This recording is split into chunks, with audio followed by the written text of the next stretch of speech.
লইট্টা মাছ ভুনা করার জন্য আমি লইট্টা মাছ ভালোভাবে পরিষ্কার করে ধুয়ে নিয়েছি। তারপরে 1 টেবিল চামচ পরিমাণ লেবুর রস দিয়ে দিয়েছি। লেবুর রস দিয়ে দেওয়ার পর আমি এখানে সামান্য পরিমাণ হলুদের গুঁড়া দিয়ে দিয়েছি। তারপরে সামান্য পরিমাণ মরিচের গুঁড়া দিয়ে দিয়েছি।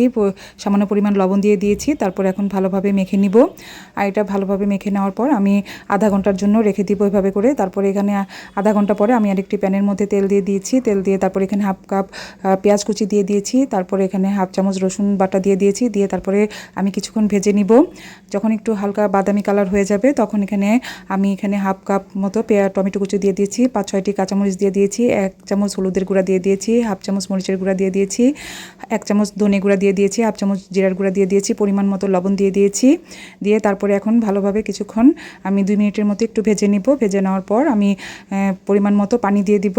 দিয়ে তারপরে আবার ভালোভাবে মিশিয়ে নিব। মিশিয়ে নেওয়ার পর আমি ঢাকনা দিয়ে ঢেকে দিব মশলাটাকে কষানোর জন্য মিডিয়াম আঁচে। এই যে আমার মশলা কষানো হয়ে গেছে। এখন আমি এক এক করে মাছগুলো দিয়ে দেবো, কারণ একসাথে দিলে মাছগুলো ভেঙে যাবে আর মাছগুলো নরম। তারপর দিয়ে দেওয়ার পর এভাবে ভালো করে মিশিয়ে তারপরে আমি ঢাকনা দিয়ে ঢেকে দিব 10-15 মিনিটের জন্য। এই যে আমার মাছ রান্না হয়ে গেছে। এখন আমি ধনেপাতা কুচি দিয়ে দিয়েছি। এভাবে করে আমি লইট্টা মাছ রান্না করি, যা খেতে খুবই মজা হয়।